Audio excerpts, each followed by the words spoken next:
Welcome students, math शिक्षा channel पे आप सभी बच्चों का स्वागत है। आपको याद होगा कि हमने सेट्स जो कि आपकी एनसीईआरटी का चैप्टर 1 है उसके ऊपर बेस्ड मिसलेनियस के पिछले ट्यूटोरियल में क्वेश्चन नंबर 7 तक किए थे। उसमें कुछ एग्जांपल्स देने वाले क्वेश्चन थे, कुछ प्रूव दैट के क्वेश्चन थे। प्रूव दैट के क्वेश्चंस को आपको बार बार प्रैक्टिस करनी चाहिए और मिसलेनियस से हर स्कूल के एग्जाम में कोई ना कोई क्वेश्चन जरूर आता है। तो यहाँ पे हमें शो करना है क्वेश्चन 8 में, for any two sets A and B, A intersection B union A minus B and A union B minus A is A union B। तो ये यहां से देख के ऐसा लगता है कि ये पता नहीं क्या है। तो आप एक काम कीजिए, सबसे बढ़िया तरीका इसके लिए होता है वेन डायग्राम। सेट ए बना लो पहले, then draw set B. Now see the component on RHS side, A intersection, let us shade A intersection B, this is A intersection B, then shade A minus B। A minus b, a का वो part है जो जिसमें B के element नहीं होते। Now what is required union we have to take of A intersection B. A intersection B ये है, सेट्स के नाम भी लिख दो, A and B. This is A intersection B, this part is A intersection B, this part is A minus B. If you take their union you will get whole set A. तो अब जब हमें exam में prove करना होता है तो हमें सेट्स की प्रॉपर्टी यूज करके करना है। तो पार्ट 1 में हम RHS को ले लेंगे, A intersection B union A minus B. अब बच्चों ए माइनस बी को अगर आपको याद आ रहा हो, हमने कहा था वो एलिमेंट जो ए में है बी में नहीं है। अब जो एलिमेंट बी में नहीं होंगे तो बी के बाहर होंगे, मीन्स बी कॉम्प्लीमेंट में होंगे। तो ए माइनस बी आपको ये याद कर लेना होगा फॉर्मूला, इसका बड़ा इंपॉर्टेंस है। A minus b is A intersection b dash. अब देखिए यहां से आपको एक रूल लगाना है जिसको हम डिस्ट्रीब्यूटिव लॉ कहते हैं। इसमें क्या करते हैं कि दोनों ब्रैकेट में जो ऑपरेशन है कॉमन और ए इंटरसेक्शन ये आप ब्रैकेट के बाहर लिख देंगे। ए इंटरसेक्शन अगर हम रफ लैंग्वेज में कहें तो ए इंटरसेक्शन मैंने कॉमन ले लिया, ए इंटरसेक्शन। इसको ऐसे कॉमन नहीं लिया जाता लेकिन आप समझने के लिए कर सकते हो। तो ए इंटरसेक्शन हमने बाहर लिख लिया। अब बचा बी डैश और यूनियन। तो हम लिखेंगे बी यूनियन बी डैश। आपके पास डिस्ट्रीब्यूटिव लॉ ये होता है A intersection B union C. तो इसमें ना ए जो है डिस्ट्रीब्यूट हो जाता है, A intersection B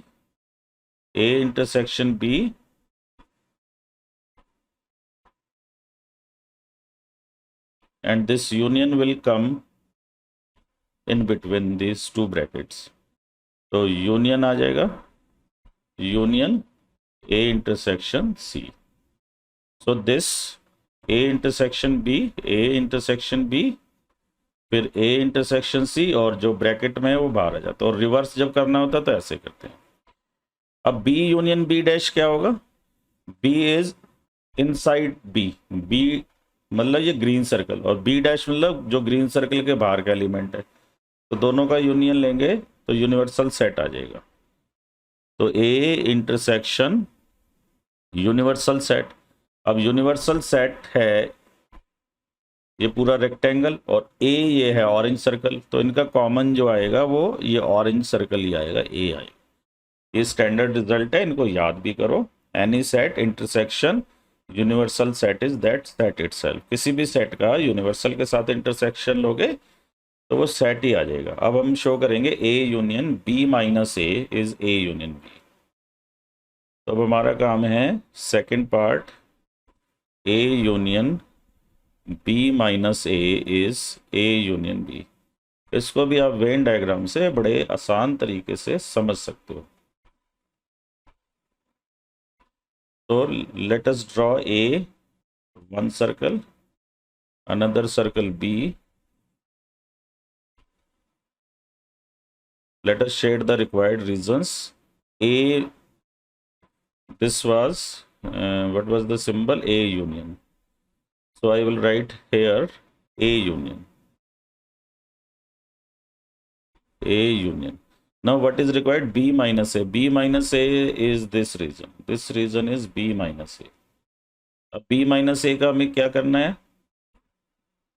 B minus A का हमें A के साथ यूनियन लेना है. Let us shade A. A is this green circle. पूरा शेड कर दो.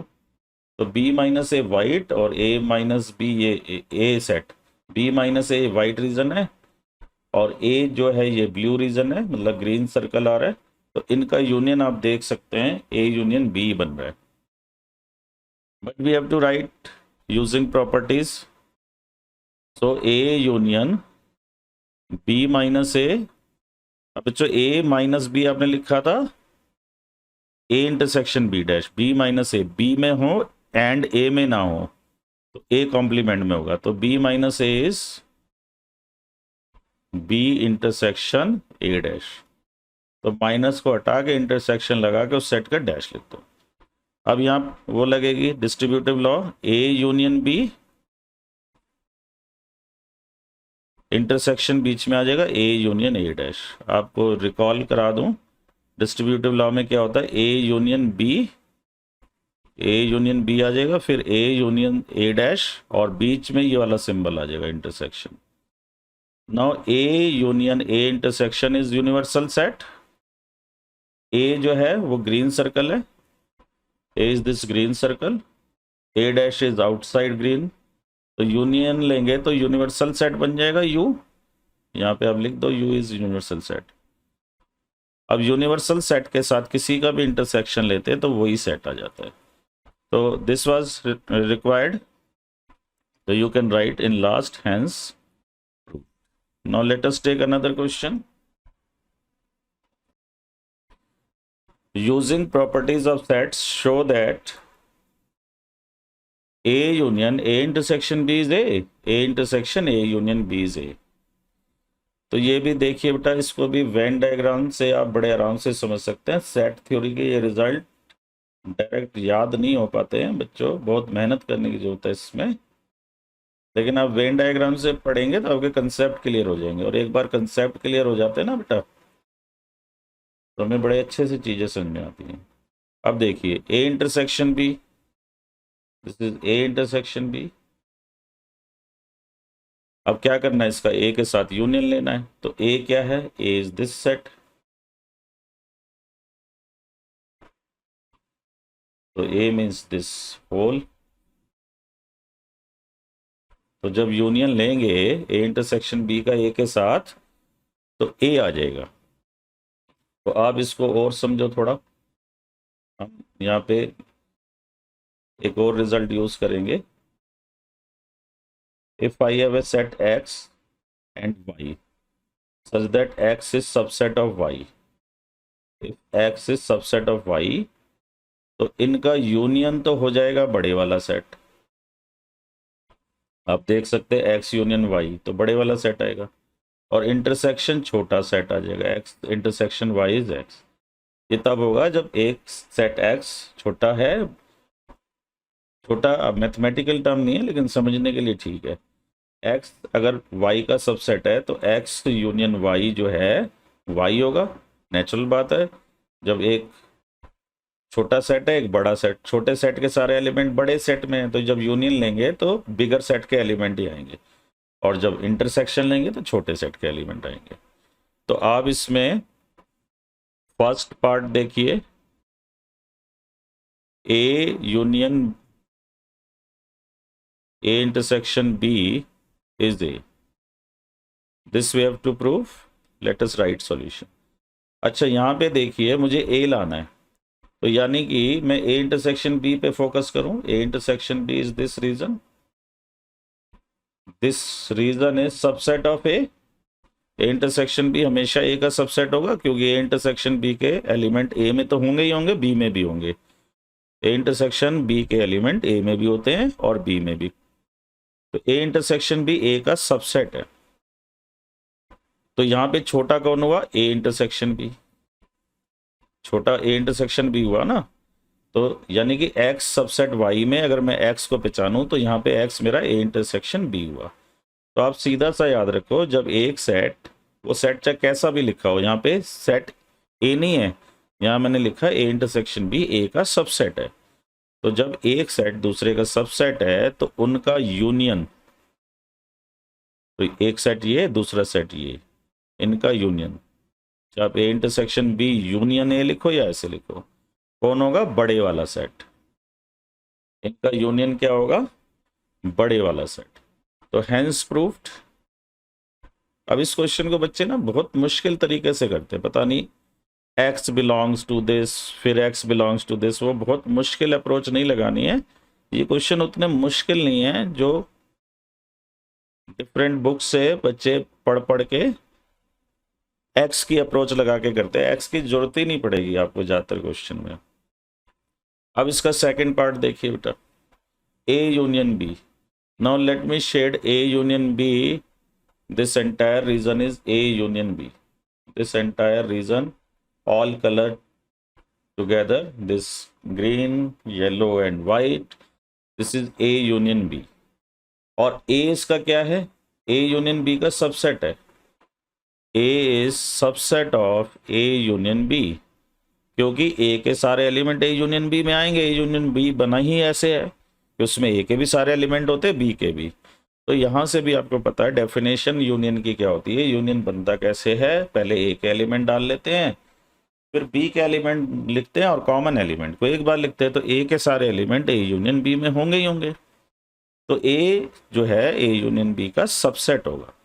तो जब सबसेट होता है तो इंटरसेक्शन जब लिया जाता है उनका, तो छोटे वाला सेट आता है। तो कौन सबसेट है? ए सबसेट है। किसका? ए यूनियन बी का। ए जो है ए यूनियन बी का सबसेट है। तो इसका और इसका जब मैं इंटरसेक्शन लूंगा तो मेरे पास स्मॉलर सेट आएगा जो कि ए है। अब ये रीजन दोनों का कॉमन हमने लिख दिया। इसको लिख के दिखाना है, रफ नहीं है ये फेयर वर्क है, इसको रफ वर्क नहीं कहना।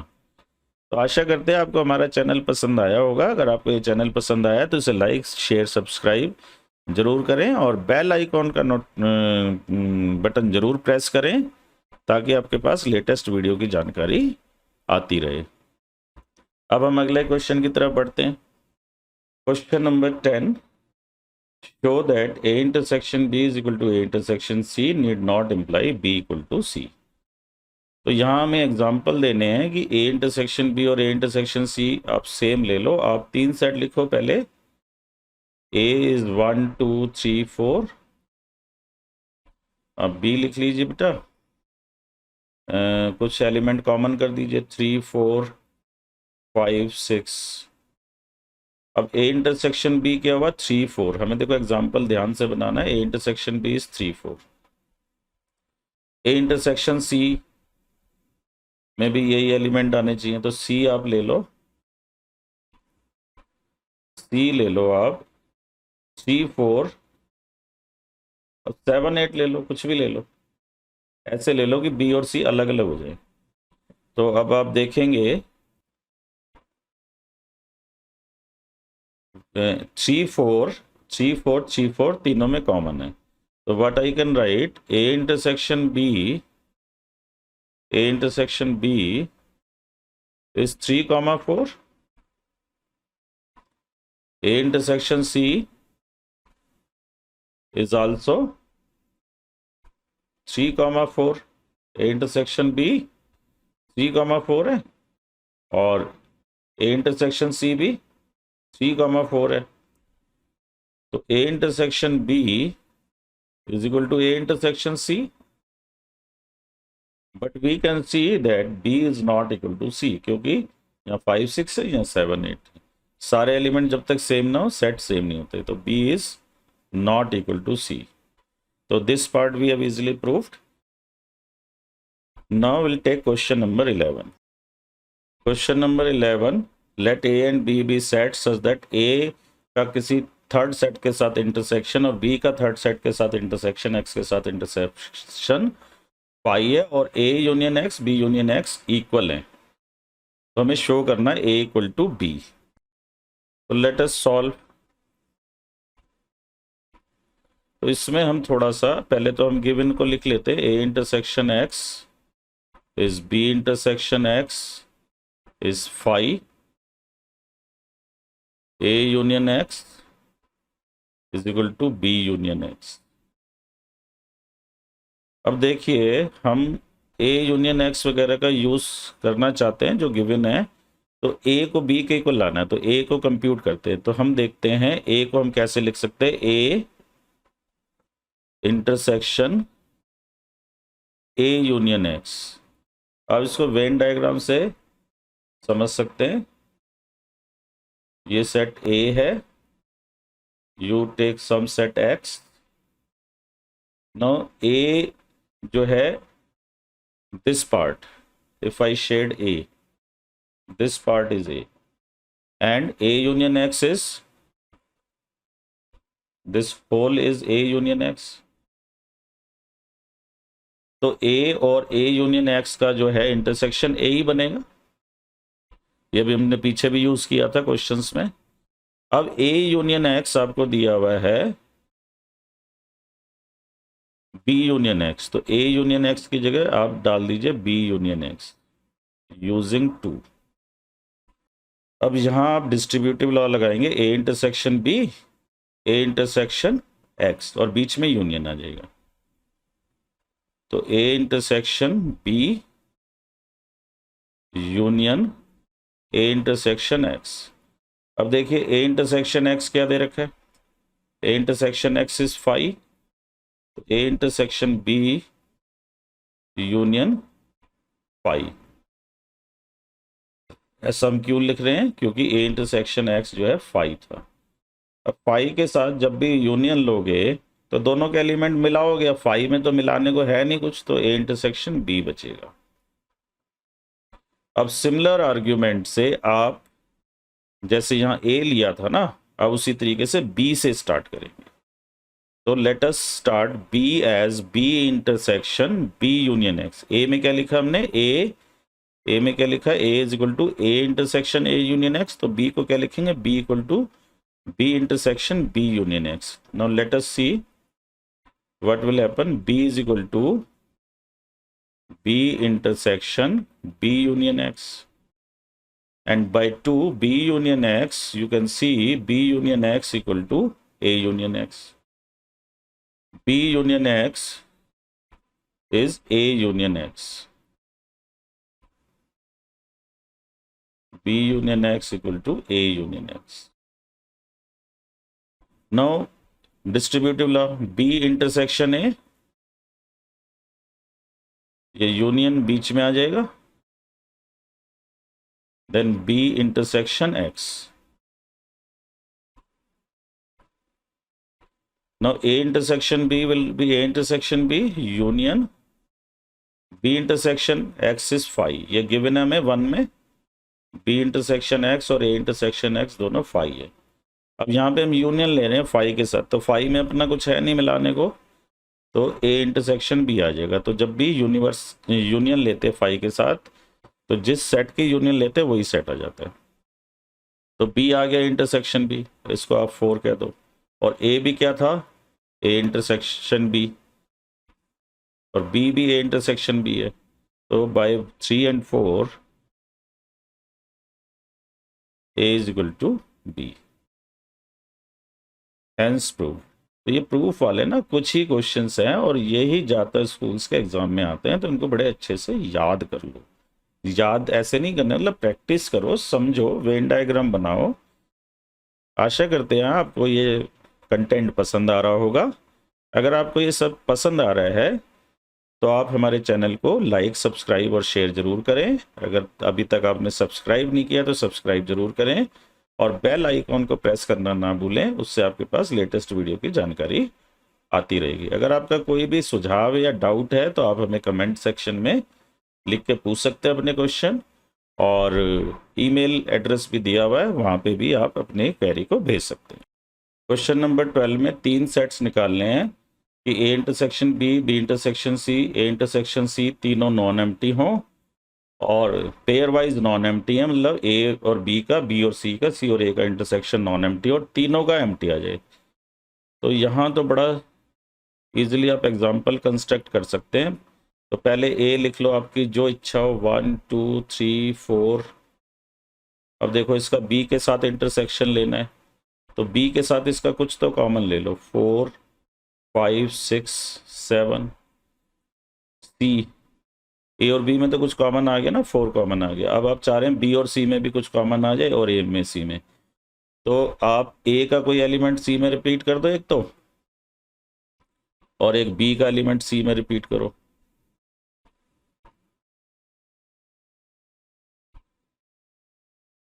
अब लेकिन इससे आगा आपके पास आ जाएगा A intersection B intersection C, 5 नहीं आएगा, 4 कॉमन हो गया। तो यहाँ पे आपको एग्जाम्पल में कुछ चेंजेस लाने पड़ेंगे।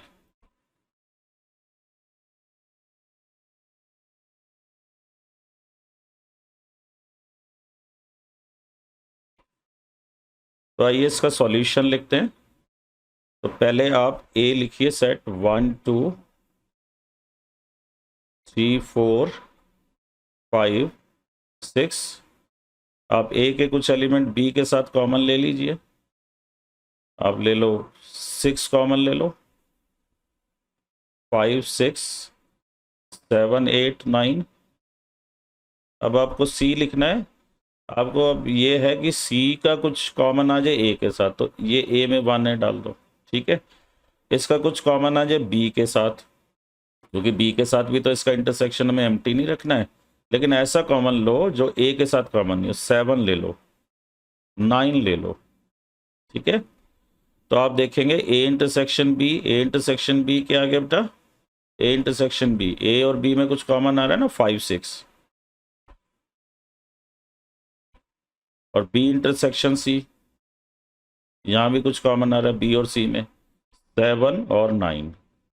और ए और सी में भी कुछ कॉमन आ रहा है, ए एंड सी में भी कुछ कॉमन आ रहा है। क्या कॉमन आ रहा है ए और सी में, 1 1 only.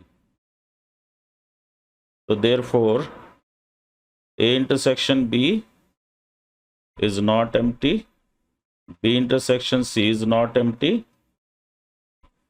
C intersection A is not empty, means A intersection C is not empty, but there is nothing common in A B C, तीनों का मिला के कोई कॉमन नहीं है।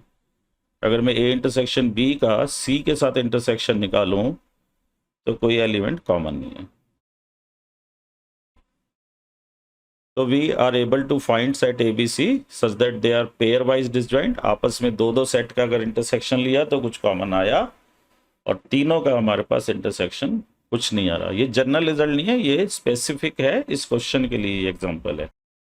तो बच्चों, अगर आपको हमारा चैनल पसंद आया तो इसे लाइक सब्सक्राइब और शेयर जरूर करें, और बेल आइकॉन को प्रेस करना ना भूलें ताकि आपके पास लेटेस्ट वीडियो की जानकारी आती रहे। तो अगले वीडियो में हम मिसलेनियस के वर्ड प्रॉब्लम्स के ऊपर बेस्ड क्वेश्चन है वो सॉल्व करेंगे। तो मिलते हैं बाकी क्वेश्चंस के साथ नेक्स्ट वीडियो ट्यूटोरियल में।